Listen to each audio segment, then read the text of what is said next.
इस बार अखिलेश यादव की सरकार आएगी।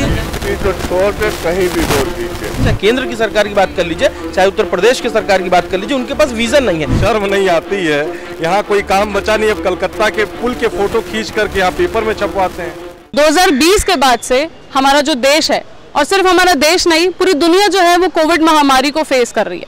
लेकिन सिर्फ कोविड ही नहीं, कई प्रकार की दिक्कत और परेशानियां आई हैं सभी प्रकार के लोगों को, चाहे वो व्यापारी हो, चाहे वो जिनके छोटे व्यापार हो, चाहे फुटकर व्यापारी, चाहे बड़े व्यापारी, सभी को काफ़ी प्रकार की क्षति पहुंची है उनके बिजनेस को।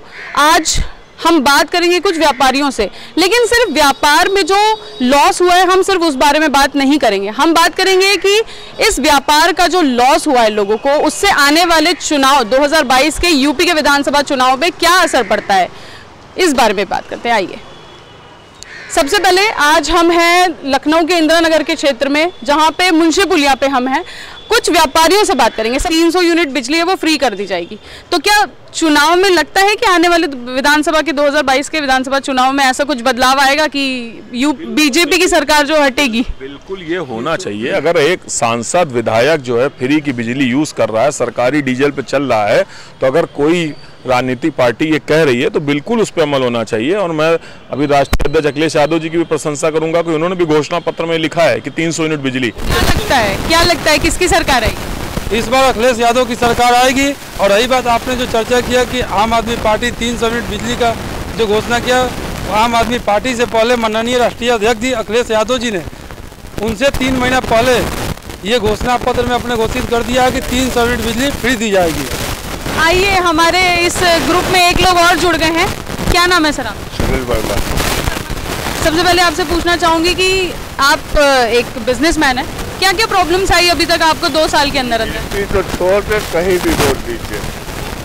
बीजेपी को नहीं देना है? नहीं। क्यों नहीं देना है? अरे बहुत बेकार है, सब आदमी का धंधा पानी सब चौपट हो गया। तुमने हजारों साल तुमने टैक्स देते आ रहे हैं, मुझे नहीं मालूम कोविड आया तो वो पैसा खर्च करे ना जो कमा रहे, और अगर नहीं करना है तो पहले अपने खर्चे कम करें ना। अपना तो कार में चल रहे हैं, साइकिल पे अपना चले, फिर पब्लिक को चलाएं। पब्लिक तो कह रहे साइकिल पे चलो, अपना घूम रहे हैं। एक बार आने में 3 करोड़ रुपया खर्च हो रहा है, 5 किलोमीटर जाने में उनका। मैं आपसे भी पूछना चाहूँगी, आप दोनों अपने ओपिनियन रखिए। आप भी सर, आप भी आइए। मैं पूछना चाहूँगी कि अभी जैसे कि सर ने बता के गया कि उनको जो बिजली फ्री दे रहे हैं वो उनके लिए एक्सेप्टेबल है, वो एक्सेप्ट कर रहे हैं इस चीज़ का। आप लोगों का क्या कहना है? आम आदमी पार्टी जो आप नहीं आप, मैं पूछ रही हूँ आप लोगों से कि आम आदमी पार्टी के कल मनोज सिसोदिया जी ने, उप मुख्यमंत्री ने ये कल घोषणा की उत्तर प्रदेश के पार्टी ऑफिस से कि 300 यूनिट बिजली फ्री देंगे वो 24 घंटे के अंदर ही, जैसी सरकार आती है। आपका क्या कहना है इस बारे में? देखिए, सबसे पहले तो सवाल ये नहीं कि वो 300 यूनिट बिजली फ्री देंगे, सवाल ये कि वो कितनी सीटों पर चुनाव लड़ेंगे और उनकी स्थिति क्या होगी और वो किसके साथ गठबंधन में रहेंगे। विधानसभा चुनाव अभी 6 महीने की देर है, लेकिन अगर उन्होंने कहा तो ये स्वागत योग्य बात है। और ये बात कोई नई बात नहीं है, इसके पहले समाजवादी पार्टी के राष्ट्रीय अध्यक्ष श्री अखिलेश यादव जी ने भी ये बात कही है। तो अगर उन्होंने कहा है तो शायद उनके ऊपर हम विश्वास ज़्यादा कर पाएंगे, क्योंकि वो पिछली बार सरकार में थे और इतने सारे उन्होंने काम किए हैं जिससे कि ये बात उनकी बात मानी जा सकती है कि हाँ, अगर उन्होंने कहा है तो शायद ये कर सकते हैं। मेरा नाम जिशान अंसारी है और हमें पूरी उम्मीद है कि शायद, अब आम आदमी पार्टी का तो मैं नहीं जानता हूं, लेकिन अगर समाजवादी पार्टी की सरकार आएगी तो मुझे पूरी उम्मीद अखिलेश यादव से कि वो व्यापारियों के हित में, समाज के हित में, जनता के हित में, समाज के बराबरी के लिए, हर व्यक्ति के लिए वो सोचेंगे। समाज के पंक्ति में खड़े अंतिम व्यक्ति के लिए अगर कोई सोचता है तो वो आदमी सोचता है, और उस आदमी का इंफ्रास्ट्रक्चर आप लखनऊ के अंदर है। आप देखिए सामने से ही मेट्रो का वो पुल जा रहा है, अभी यहाँ से एक मेट्रो गुजरी है। आप इधर से आइए, लोहिया पथ बना हुआ है, कितनी सारी चीज़ें, रोड बनी है, कितनी सारी चीज़ें, इतने बड़े बड़े पार्क जो बहन जी बनवा के गई, अखिलेश जी ने उसका संरक्षण किया। लेकिन उसके बाद जब ये सरकार आई तो उसको तोड़ने का, उसको बर्बाद करने का, उसको नाबूद करने का काम किया। क्यों किया? उनको सुंदरता से क्या दिक्कत थी? क्या रीज़न क्या देखते हैं आप इसके? देखिए, इसके पीछे रीज़न हम सिर्फ एक चीज़ देखते हैं कि विज़न नहीं है, उनकी आईसाइट ठीक नहीं है, उनके पास विजन नहीं है। भारतीय जनता पार्टी की सरकार के पास, चाहे केंद्र की सरकार की बात कर लीजिए, चाहे उत्तर प्रदेश की सरकार की बात कर लीजिए, उनके पास विजन नहीं है। देखिए, किसी आदमी, एक पढ़े लिखे, एक जो खानदानी राजनीतिक आदमी है, जो उत्तर प्रदेश के रग रग से वाकिफ है, जो शायद एक एक गली गली, एक एक मोहल्ले, एक एक बिरादरी जात के बारे में सबको मालूम है, शायद उस व्यक्ति से एक बार उम्मीद हम कर सकते हैं कि ये आदमी आएगा तो कुछ करेगा। लेकिन जिसको सच में कुछ नहीं पता, जो घर छोड़ के भाग गया, बीवी छोड़ के भाग गया, मठ छोड़ के भाग गया, उस आदमी को आप सरकार में अगर बैठा लेंगे तो बताइए प्रदेश की स्थिति क्या होगी। आज प्रदेश के व्यापारी से लेकर के नौजवान तक सभी त्राही त्राही कर रहे हैं।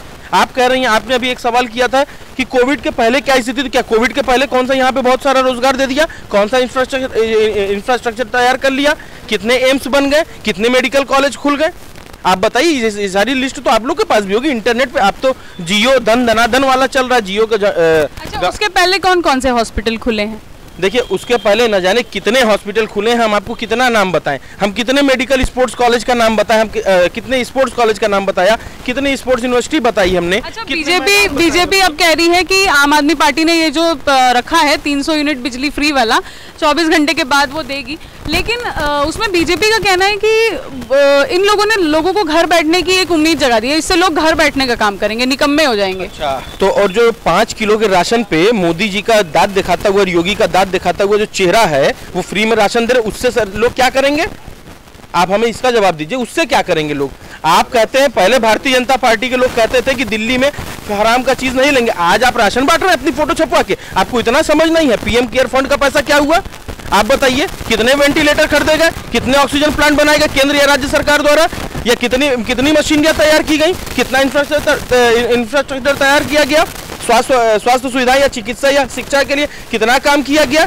ये खाली कोरी बकवास है, ये लूट है, ये झूठ है, इनके रग रग में झूठ है, बेशर्मी से इनका पूरा नाता है। कलकत्ता का काम लखनऊ में दिखाते हैं, कलकत्ता का काम बताइए, वहाँ का विकास लखनऊ में दिखा के फोटो छपवाते हैं। पहली बात तो शर्म नहीं आती है, यहाँ कोई काम बचा नहीं, अब कलकत्ता के पुल के फोटो खींच करके यहाँ पेपर में छपवाते हैं। अमेरिका उनको शर्म आनी चाहिए। अमेरिका के कारखाने की फोटो खींच करके बताइए पेपर में छपवा दिया आपने, ये कैसे इतना? खैर, हम तो मानते हैं कि नशे की हालत में कुछ भी संभव है, लेकिन हमारा मानना ये कि इतना आपका कहने का मतलब है कि मुख्यमंत्री जी जो है वो नशे करते हैं। शाम को गांजा लेते हैं, शाम को 7 बजे डेली। हाँ, हमें पता है कि वो शाम को गांजा ही लेकर के सुबह में एकदम गांजे का असर जो होता है वो 12 घंटा होता है, ये सबको पता है, पूरी जनता को। और बगैर गांजा पिए कोई काम ही नहीं कर सकते। ये आप कैसे कह सकते हैं कि वो गांजा पीते हैं? उनके लोग ही खुद बताते हैं कि मुख्यमंत्री जी शाम को गांजा लेते हैं, तो गांजा ही के नशे में बोल देते हैं। अब नशा हम नहीं कह सकते कि वो गांजे का करते कि चरस का करते, लेकिन नशा एक सत्ता का भी होता है। अगर मेरे अंदर पावर आ जाएगी तो मुझे भी एक नशा रहेगा। मैं खैर नशे की बात पे नहीं जाऊंगा, नशा किसी भी तरीके का हो सकता है, मैं तो सत्ता के नशे की बात कर रहा था। मैं और अन्य नशों पे भाई उनके पास ज़्यादा जानकारी होगी, या भारतीय जनता पार्टी या मीडिया के लोगों के पास ज़्यादा जानकारी होगी कि किस प्रकार का नशा है। आज सत्ता में बैठे लोग जिस प्रकार से अन्याय कर रहे हैं, अत्याचार कर रहे हैं, जिस प्रकार से इनके विधायक मर गए, इनके मंत्री मर गए, इनके सांसद मर गए, इनके सांसद ने इस्तीफा दे दिया, इनके विधायकों ने इस्तीफा दे दिया। क्यों दे दिया भाई? पूर्ण बहुमत की सरकार है, आप कहते हैं कि मजबूत, राष्ट्रवादी, देश हित, जनता, मेरा ढकोसलेबाजी, दुनिया भर का चोचला बताते हैं, तो फिर क्यों लोग मर गए? कैसे लोग चले गए? कैसे लोग आपको छोड़ के जा रहे हैं? आज उनकी पार्टी में कोई जाने का नाम नहीं ले रहा, कोई ये नहीं बता रहा कि मैं भारतीय जनता पार्टी का समर्थक हूँ। लोगों को शर्म आ रही है बताने में। मैं क्या कहूँगा, अगर आपसे पूछ लीजिए, अगर आपसे पूछ लीजिए, तो जनता उसका जूता चप्पल लेकर के एकदम स्वागत करने के लिए बैठी हुई है। अब ये जान लीजिएगा आप, मैं तो सबसे पहले तो आपको धन्यवाद दूंगा कि आप अपनी बात यहाँ पे पूछने के लिए और अब हम लोगों की बात पहुँचाने, हम लोगों की बात पहुँचाने आई हैं, बहुत बड़ी बात है। लेकिन देखिए, ये बात जैसे आप लोग जनता से सवाल पूछते हैं, कभी सत्ता में बैठे लोगों से सवाल क्यों नहीं पूछते? मुख्यमंत्री जी ने कलकत्ता का फोटो छपवा दिया, आपने सवाल किसी न्यूज़ चैनल ने दिखाया कि आप ये गलत क्यों कर रहे हैं? कोई भी एक भी न्यूज़ चैनल हिंदुस्तान का आया हो सामने, बड़ा फ्रंट लाइन मीडिया, जो ये बोला हो कि आपने ये क्यों किया? कोई जवाब है सरकार के पास? उनकी बात, जो न्यूज़ चैनल के लोग हैं उसी से जनता अभी तक जिंदा है, उसी से सच जान रही है। बाकी आप बड़े चैनल नहीं देख रहे हैं? हम बड़े चैनल नहीं देखते हैं, हम आपका चैनल देखते हैं, क्योंकि आप सच दिखाते हैं। बड़े चैनल वाले तो अडानी अंबानी के गुलाम हो चुके हैं, वो सब बिजनेस चल रहा है, बिल्कुल चल रहा है, एकदम बढ़िया धंधा चल रहा नहीं है। और जहाँ सरकार गई इनका धंधा भी एकदम चौपट हो जाएगा। विकास है कहाँ? जमीन पे विकास कहाँ है? कोई किसी जनता से आप पूछ लीजिए, कोई खुश है क्या इस सरकार से? आप पूछ लीजिए किसी भी जनता से, कोई ये जनता खुश है उत्तर प्रदेश में? आप किसको चाहते हैं? आप किसको चाहते हैं? 22 में कौन है? देश में 2022 में समाजवादी पार्टी की सरकार बनने जा रही है, नौजवान उसके साथ है, वो विकास के रास्ते पे अखिलेश जी काम करते हैं और हम लोग एक नौजवान होने के नाते उत्तर प्रदेश में अखिलेश जी को लाना चाहते हैं। अच्छा, आप उत्तर प्रदेश में विकास के नाम पे अखिलेश जी को लाना चाहते हैं, सिर्फ विकास के नाम पे कि नहीं और मुद्दों पर भी? अखिलेश जी ऐसे नेता हैं उत्तर प्रदेश के, वो पूर्व मुख्यमंत्री भी रहे उत्तर प्रदेश के, लेकिन जितना उन्होंने विकास, जितना हर सेक्टर में काम किया, अगर उसका 1% भी ये सेक्टर में काम कर लेते तो काम चुराने की जरूरत न पड़ती। कि कोविड का समय बीता, सभी को बहुत परेशानी हुई। आप भी एक व्यापारी हैं, अब आप बता रहे हैं कि आप अध्यक्ष हैं इस कमेटी के, तो आप बताइए कि किस किस प्रकार की परेशानियां आप लोगों को फेस करनी पड़ी है। सबसे पहले तो मैं आपका आभार व्यक्त करता हूं कि आज देश के चौथे स्तंभ के माध्यम से आपने हम व्यापारियों की जो बात है वो शासन तक पहुंचाने का कार्य किया। मैं आपके चैनल के माध्यम से ये बताना चाहता हूं कि जिस प्रकार से देश में कोविड प्रथम और कोविड द्वितीय का आगमन हुआ, इसमें अगर कोई प्रभावित हुआ है तो सबसे ज़्यादा व्यापारी समाज। जिस समय जब कोविड-1 का आगमन हुआ लखनऊ में, कोविड महामारी का, जहां पे उसके आते ही सारे बड़ी बड़ी राजनीतिक पार्टियों के नेता, सांसद, विधायक सब भूमिगत हो गए। वहां पे हमारा व्यापारी समाज सड़कों पे उतरकर, और उसने चाहे प्रवासी मजदूरों को खाना खिलाने का काम हो, चाहे लोगों को सैनिटाइजर मास्क वितरण करने का कार्य हो, हमारे मीडिया कर्मियों का हौसला अफजाई का, पुलिस कर्मियों का हौसला बढ़ाने का काम सब हमारे व्यापारी समाज के लोगों ने किया। और इस आशा से किया कि हमारे देश के लोगों को इस महामारी से आगाह किया जा सके, देश को लोगों को सुरक्षित किया जा सके। लेकिन तब बड़ी निराशा हाथ लगी कि जब कोविड-1 खत्म होते ही सरकार का एक द्वेषपूर्ण रवैया व्यापारियों के लिए रहा। जैसे ही कोविड खत्म हुआ, सरकार ने मार्च में हाउस टैक्स के नाम पे इसी कॉम्प्लेक्स में सैकड़ों दुकानों को सील कर दिया।